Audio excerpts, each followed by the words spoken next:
Magandang araw. Bibistahin namin itong ano. Oop! Gamit. Ano. Ako maalabyawan ni Eric kung yari lang. ayos na pala eh. Kamusta? Mabuti. Air pa lang. Nakakapaglakad-lakad na. Naglalakad-lakad ako dyan. Bibisitahin mo eskwela. Maganda rin. May gabay pa lang na din eh. Ayan ang natitira para yung ano Nara. Naglakad ka lang po pa rin. Hirap ng daan eh. Ano na kayo? Sige. Ayan.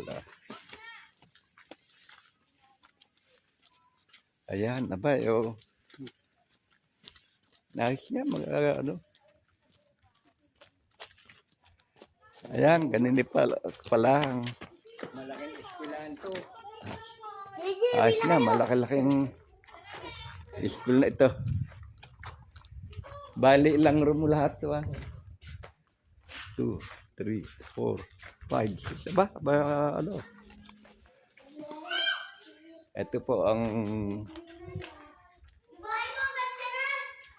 school ng Gitasin Elementary. Yan. Ito, ayun yung dati. Ito po dati dyan ako nagturo. Kasi gayon ay naipagawa na pamamahalan na Sir Robert. Ito.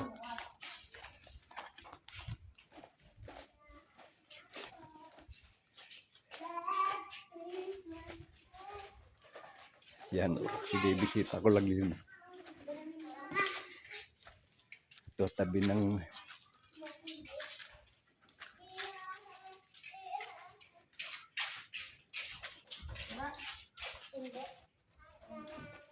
nga pala nagkubo, no?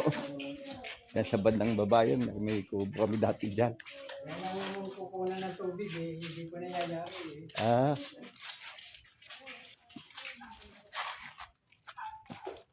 Ayan, ganda. Nangyayari, hindi nabalik ang mga magtatrabaho dyan.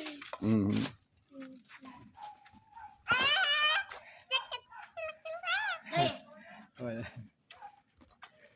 Ayan, loko.